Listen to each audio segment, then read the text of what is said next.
Sugeng dalu rahayu rahayu dari timur pengawan.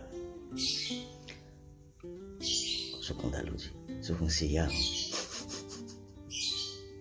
Sugeng siang. Nah, media digital ya, jejak digital media ini dulu, zaman dulu ketika orang itu mau bekerja jauh di tempat yang jauh ya, media ini digunakan untuk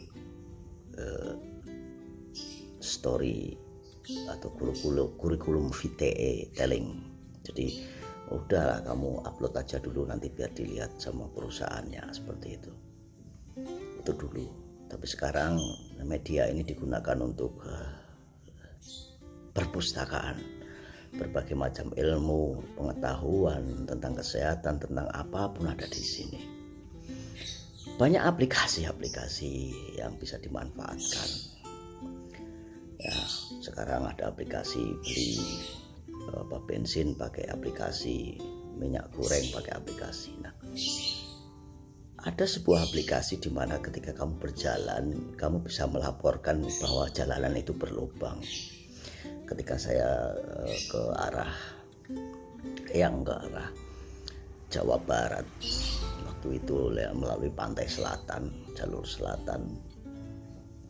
Ya, ingat ya waktu yang beli jambu kristal itu, yang menggunakan map.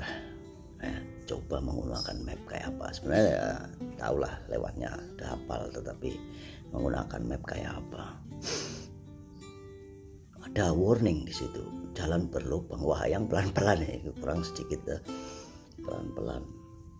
Setelah yang liatin memang berlubang dan nggak gede gitu.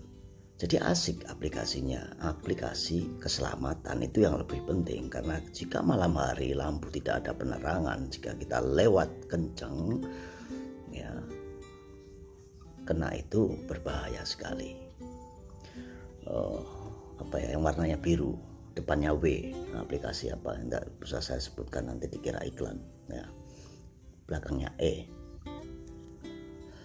WS atau apa itu aplikasinya. Nah, bisa dilaporkan di situ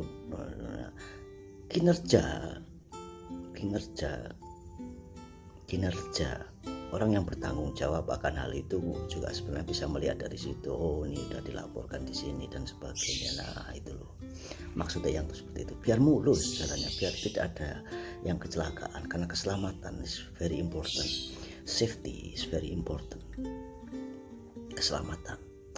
Kenapa yang berbicara masalah ini sama juga ini akan berbicara dengan yang namanya Sang Kinasih, Sang Ratu Adil. Apakah Sang Ratu Adil, Sang Kinasih ini nanti dari sebuah daerah tertentu ya? Kalau ada di sana Eyang Jayabaya, kalau di sana Prabu Siliwangi, dua-duanya mengungkapkan tentang siapa Sang Kinasih. Tetapi ini ingat, ini ada barat, ada timur. Ketika barat mengumandangkan sesuatu dan timur mengumandangkan sesuatu, berarti bukan dari situ. Tetapi di mana daerah yang tidak mengumandangkan namanya, disitulah dia muncul.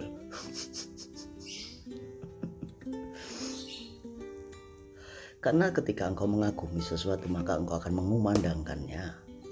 Ketika di timur mengumandangkan namanya, di barat mengumandangkan namanya, berarti bukan dari sana, karena sana itu mengagumi. Ketika engkau terjadi di daerah lain, engkau mengagumi di daerah tertentu, maka engkau akan menyebutkan, oh besok nih, kalau suatu saat akan muncul seorang kesatrio, pinilih seorang kesatrio yang kinasih, seorang kesatrio yang adil.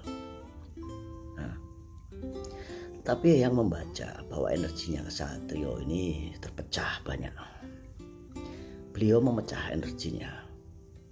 Makanya Sang Pamomong itu juga membantu bagaimana memecah, menyebarkan energinya. Bisa dari kelahiran yang baru ya. Jadi makanya nggak heran banyak anak-anak kecil sekarang yang indigo, berpikir yang orang lain tidak bisa berpikir, melihat yang orang lain tidak bisa melihat. Makanya yang kemarin bilang, jika engkau bisa melihat sesuatu yang orang lain tidak bisa melihat, maka engkau akan mempunyai pemikiran yang lain. pemikiran yang berbeda. Orang akan menganggap engkau gila karena engkau mempunyai pemikiran yang berbeda daripada yang lain, karena mutasi genetik yang sempurna. Mutasi genetik yang sempurna yang membuat engkau menjadi lebih cerdas, lebih mengerti dan lebih memahami akan kebutuhan alam semesta jagat raya ini. Nah, dulur, cucu-cucunya yang semuanya, sifat, apakah sang kinasih itu sifat dan itu ada di semua orang? Tidak.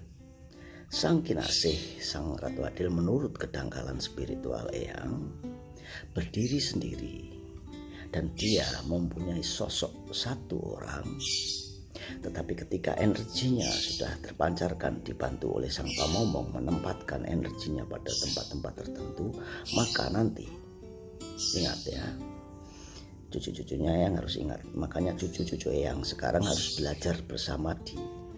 Belajarlah bersamadi yang umur-umur cucunya yang ini umur-umur 20-30 ke atas ya, sebelum 40 ya. Belajarlah samadi, menenangkan diri, wening, ciptoning, cipto yang wening, biar kecerdasan spiritualnya kembali, memori-memori masa lampaunya kembali. Karena engkau akan dipersiapkan menjadi pemimpin-pemimpin kecil di bagian-bagian kecil di tempatmu sendiri. Suatu saat nanti tidak akan ada pemimpin yang bisa dipilih seenaknya, karena sang pemomong yang akan memilihnya, dan tiba-tiba di setiap tempat akan muncul pemimpin yang bersamadi, akan muncul menurut kedangkalan spiritual yang jika salah ya sudahlah, abaikan saja. Kalau menurut yang nggak pernah benar, tetapi lihatlah semuanya, apakah yang itu bisa melihatnya atau tidak, tergantung.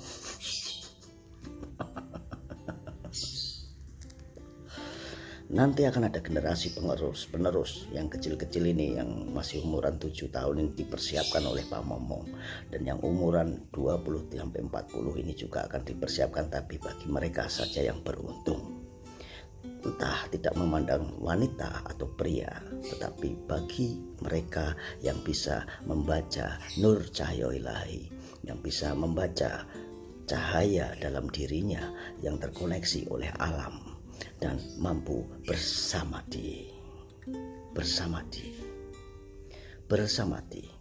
Samadi tidaklah perlu untuk kemana-mana seperti yang selalu katakan, karena kemana-mana itu butuh duit, kemana-mana itu butuh tenaga, kemana-mana itu butuh waktu, dan kemana-mana itu membawa sesuatu hal yang negatif, karena engkau akan bertemu dengan orang-orang yang linglung.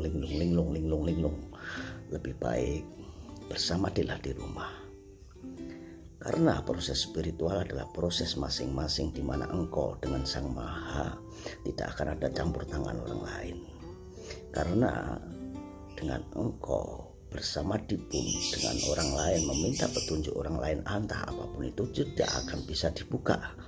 Karena engkau tidak mempunyai akses. Engkau hanya tahu cara, tetapi tidak mempunyai akses untuk membukanya.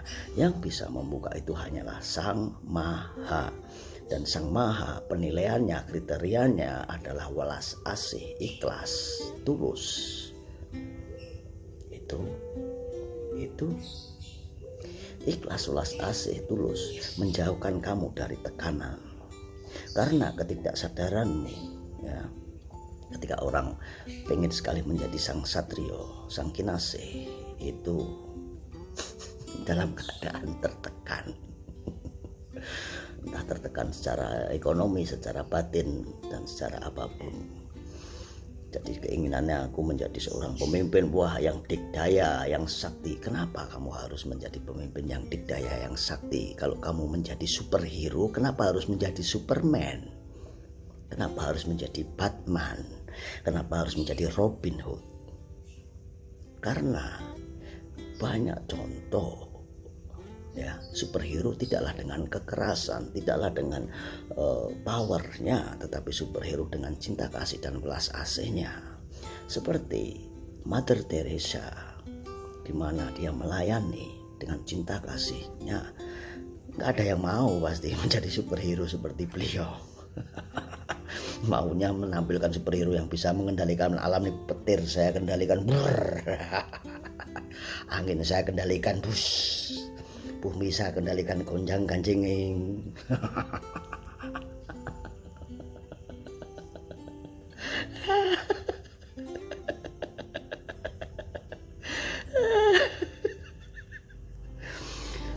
Yang ketawa sampai perutnya mules, pengen pup, pengen ke belakang.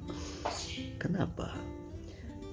Karena setiap orang menginginkan power, kekuatan, menjadi superhero dengan kekuatan bisa dilihat, itu namanya ego. Ego. Menjadi pahlawan tidaklah harus menaklukkan, mengendalikan banyak orang, tidak. Menjadi pahlawan cukup dengan cinta kasih dan belas asih.